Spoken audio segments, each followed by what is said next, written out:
નમસ્કાર, સ્વાગત છે. આજે આપણે અંગ્રેજીમાં ભવિષ્ય વિશે વાત કરવાની એક એવી રીત શીખીશું જે છે તો એકદમ સિમ્પલ પણ ખરેખર બહુ જ કામની છે. હા, આપણે વાત કરી રહ્યા છીએ સિમ્પલ ફ્યુચર ટેન્સની. હવે આપણા બધાના મનમાં એક સવાલ તો આવે જ, બરાબર ને, કે ભાઈ આગળ જે થવાનું છે એના વિશે વાત કરવી હોય તો કઈ રીતે કરવી?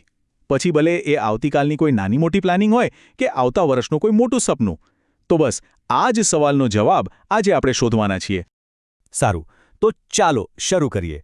જુઓ, કોઈ પણ નિયમ કેવી રીતે કામ કરે છે એ શીખતા પહેલાં છે ને એ સમજવું બહુ જ જરૂરી છે કે એને વાપરવાનો ક્યારે. તો સૌથી પહેલાં એ જ જોઈએ કે આ સિમ્પલ ફ્યુચર ટેન્સનો ઉપયોગ ક્યારે થાય છે. જુઓ, આના બે મુખ્ય ઉપયોગ છે. પહેલો, ભવિષ્યમાં થનારી ક્રિયાઓ માટે, એટલે કે એવા કામો જે આપણે હજી કરવાના છે. માની લો કે હું આવતા મહિને પ્રવાસે જઈશ. અને બીજો ઉપયોગ છે કોઈ વાતની આગાહી કે અનુમાન કરવા માટે. જેમ કે આપણે કહીએ ને, લાગે છે આજે વરસાદ પડશે. અને હા, આને ઓળખવા માટે કેટલાક મસ્ત મજાના કીવર્ડ્સ પણ છે. જ્યારે પણ વાક્યમાં ટુમોરો, નેક્સ્ટ વીક, સૂન કે ટુનાઇટ જેવા શબ્દો દેખાય ને તો સમજી જ જવાનું કે અહીં ભવિષ્યની જ વાત ચાલી રહી છે. આ તો જાણે એક હિન્ટ જેવું છે જે આપણને સાચો રસ્તો બતાવે છે. ઓકે, તો ક્યારે વાપરવું એ તો આપણને સમજાઈ ગયું. હવે સવાલ એ છે કે કેવી રીતે? તો ચાલો હવે વાક્ય બનાવવાની એકદમ સિમ્પલ ફોર્મ્યુલા જોઈએ. ફોર્મ્યુલા જોઈએ એ પહેલાં ચાલો એકદમ બેઝિક વાત સમજી લઈએ કે આ ટેન્સ છે શું. સિમ્પલ ફ્યુચર ટેન્સ એટલે એવી કોઈ પણ ક્રિયા કે કોઈ ઘટના જે હજી સુધી થરી નથી પણ આપણને એવું લાગે છે કે એવી આશા છે કે એ ભવિષ્યમાં થશે. બસ આટલી સિમ્પલ વાત છે. તો આ રહી એ સિમ્પલ ફોર્મ્યુલા. બસ 3 જ સ્ટેપ્સ છે. સ્ટેપ 1, સૌથી પહેલાં કર્તા એટલે કે સબ્જેક્ટ મૂકો. સ્ટેપ 2, એની બાજુમાં હેલ્પિંગ વર્બ વિલ ઉમેરી દો. અને સ્ટેપ 3, જે મુખ્ય ક્રિયાપદ છે એને એના ઓરિજિનલ ફોર્મમાં જ મૂકી દો. કોઈ ફેરફાર નહીં. બસ થઈ ગયું. હવે અહીં એક નાનકડી પણ બહુ કામની વાત સમજી લઈએ. કદાચ કોઈકે શેલ શબ્દ સાંભળ્યો હશે. પહેલાંના જમાનામાં આઈ અને વી સાથે શેલ વપરાતું હતું. પણ હવે મજાની વાત એ છે કે અત્યારના અંગ્રેજીમાં બધા જ સબ્જેક્ટ સાથે વિલ ચાલે છે. એટલે કોઈ કન્ફ્યુઝન જ નહીં. આપણું કામ કેટલું સહેલું થઈ ગયું ખરું ને? તો બસ ખાલી વિલ યાદ રાખવાનું. તો ચાલો આપણી ફોર્મ્યુલાને એક ઉદાહરણથી સમજીએ. વાક્ય છે શી વિલ ડાન્સ. અહીં શી શું છે? એ છે સબ્જેક્ટ. એની પાછળ આપણે શું લગાવ્યું? વિલ. અને છેલ્લે ક્રિયાપદ એના મૂળ રૂપમાં એટલે કે dance. Subject plus will plus verb. જુઓ કેટલું સિમ્પલ છે. ચાલો હવે એક સ્ટેપ આગળ જઈએ.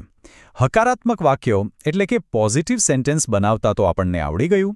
પણ જો ના પાડવી હોય એટલે કે નેગેટિવ વાક્ય બનાવવું હોય તો, અથવા તો સવાલ પૂછવો હોય તો, ચાલો જોઈએ કે એ કેવી રીતે થાય.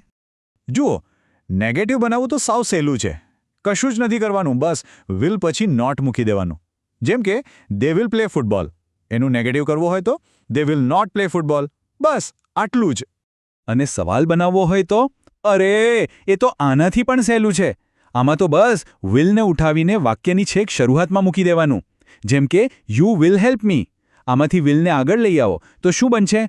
Will you help me? બસ બની ગયો સવાલ. છે ને એકદમ સરળ? સારું, તો થિયરી તો બધી સમજાઈ ગઈ. હવે પ્રેક્ટિસનો વારો. ચાલો આપણે જે શીખ્યા એને ચકાસવાનો સમય આવી ગયો છે. તૈયાર? ઓકે, તો પહેલો સવાલ સ્ક્રીન પર છે. My brother blank buy a new bicycle tomorrow. તો આ ખાલી જગ્યામાં શું આવશે? વિચારો તો જરા. અને સાચો જવાબ છે વિલ બાય. બરાબર ને? આપણી ફોર્મ્યુલા મુજબ સબ્જેક્ટ માય બ્રધર, એના પછી વિલ અને ક્રિયાપદ બાય એના મૂળ રૂપમાં. એકદમ પરફેક્ટ. ચાલો હવે એક નેગેટિવ વાક્ય જોઈએ. I dash not tell your secret to anyone. હવે આમાં શું આવશે? યાદ છે ને નેગેટિવનો નિયમ? એકદમ સાચું. જવાબ છે વિલ નોટ ટેલ. આપણે શીખ્યા હતા એમ નેગેટિવ માટે બસ વિલ અને ક્રિયાપદની વચ્ચે નોટ ઉમેરી દેવાનું. બરાબર? અને હવે પ્રેક્ટિસ માટેનો છેલ્લો સવાલ. આ વખતે એક ક્વેશ્ચન બનાવવાનો છે. Dash India dash become a developed country soon. આમાં શું કરીશું? યાદ કરો. અને સાચો જવાબ છે વિલ ઇન્ડિયા બીકમ. આપણે જોયું હતું એમ સવાલ બનાવવા માટે વિલ વાક્યની શરૂઆતમાં આવી જશે, પછી સબ્જેક્ટ ઇન્ડિયા અને પછી ક્રિયાપદ બીકમ. તો આખું વાક્ય બનશે will India become a developed country soon? સરસ. તો ચાલો આખી વાતનો સાર ફટાફટ જોઈ લઈએ. પહેલું, આ ટેન્સ ભવિષ્યની ક્રિયાઓ અને આગાહીઓ માટે વપરાય છે. બીજું, એની ફોર્મ્યુલા છે subject plus will plus verb. ત્રીજું, નેગેટિવ કરવું હોય તો વિલ પછી નોટ લગાવો. અને ચોથું, સવાલ પૂછવો હોય તો વિલને વાક્યમાં સૌથી આગળ લઈ જાઓ. બસ આ 4 વાતો યાદ રાખવાની છે. તો હવે જ્યારે ભવિષ્ય વિશે વાત કરવાની આટલી સરસ રીત આપણે શીખી લીધી છે, ત્યારે એક વાત વિચારવા જેવી છે કે આ નવી સ્કિલથી ક્યાં નવા વિચારો, ક્યાં નવા સપનાઓ અને કઈ નવી યોજનાઓ વિશે વાત કરી શકાશે. આ એક બહુ મોટી શક્તિ છે.